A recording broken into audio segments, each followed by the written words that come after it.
si moi, Allah m'avait dit, tu allais vivre une seule fois, tu meurs, il n'y a rien. Je ne me serais jamais endormi. Du matin au soir, 24 sur 24, en train de courir derrière l'argent et derrière autre chose. Du matin au soir. Pourquoi? Parce que je sais que je vais mourir. Et il n'y a rien. Le kafir, le mécréant, quand il se complique la vie, il a raison. Il ne va vivre qu'une seule fois. Ça peut être logique. Et lui, il sait, il dit, moi je vais vivre une seule fois. Il n'y a pas de modèle là.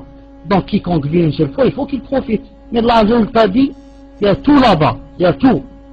Prends seulement le nécessaire ici. Ne prends pas cette vie comme paradis. Car le prophète sallallahu alayhi wa sallam a dit, Dunya, il a dit la vie, le bas monde, sijnul mu'min, c'est la prison du croyant. Wa jannatul kafir, et c'est le paradis du mécréant. Toi, quand tu passes devant un mécréant, tu vois qu'il a construit un beau palais, la belle voiture devant la porte, le garage.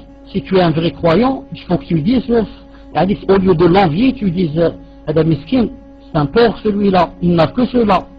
Juste, il va terminer 10, 20, 30 ans, il va mourir, il n'y a rien. Donc il a raison, laisse-le profiter et bâtir des étages et des étages, parce qu'il n'a rien.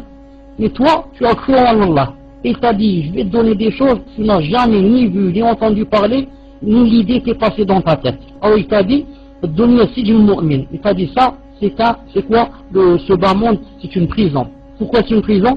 Parce que beaucoup de choses sont interdites. Toutes les tentations sont loin, sauf les tentations de halal, avec ta femme, avec Kada. L'autre, le kafir, il est libre, il te dit, moi je fais tout, j'ai pas de haram, j'ai pas de Coran, j'ai pas de sunna, il te dit même, alhamdoulilah.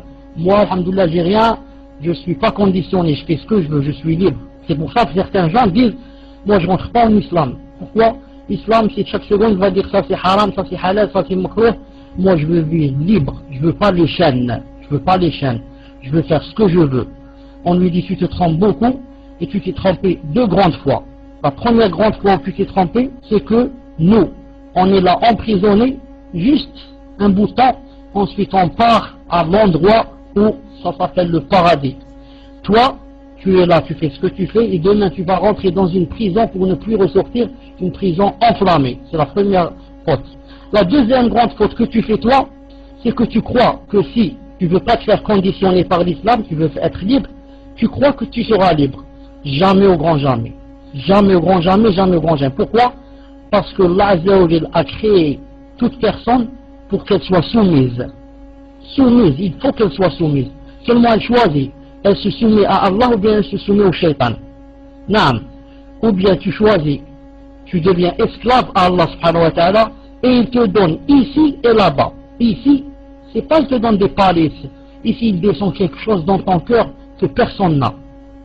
Il descend quelque chose, la sakina dans ton cœur, la rahma, le bonheur. Tu sens quelque chose dans ton cœur que personne ne peut sentir, sauf s'il est croyant, il est pieux.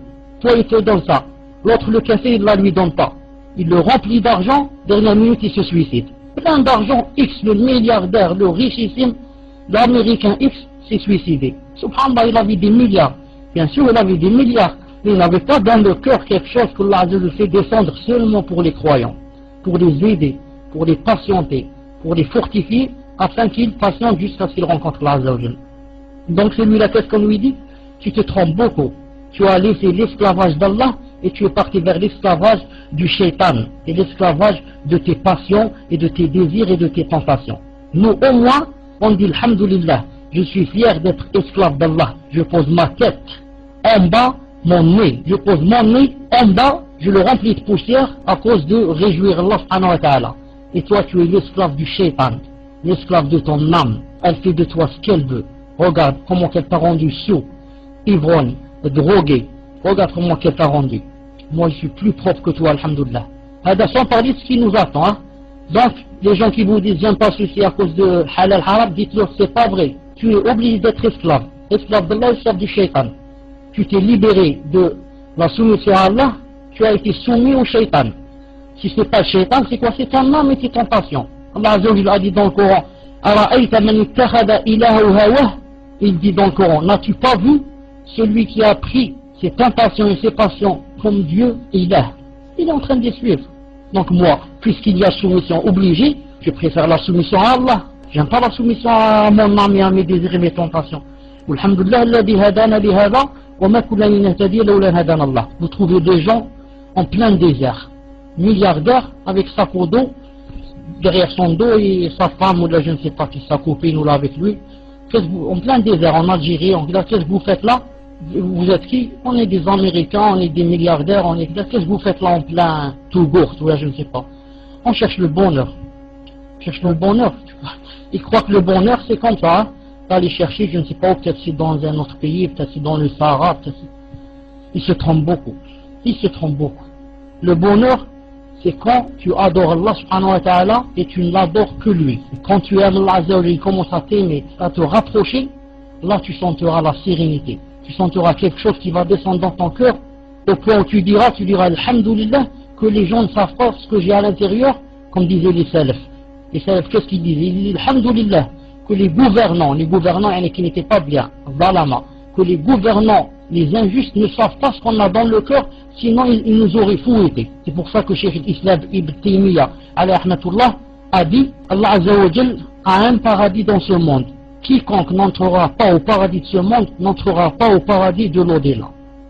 Ils ont dit, c'est quoi le paradis d'en bas? Il a dit le cœur. Quiconque ne sent pas dans son cœur une sérénité, une joie, un bonheur, ça veut dire qu'il a des mashakil dans sa croyance. Ça veut dire qu'il doit revoir où est le problème.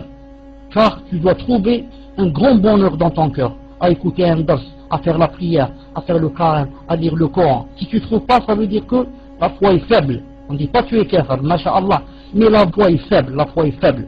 Il faut essayer de l'agrandir.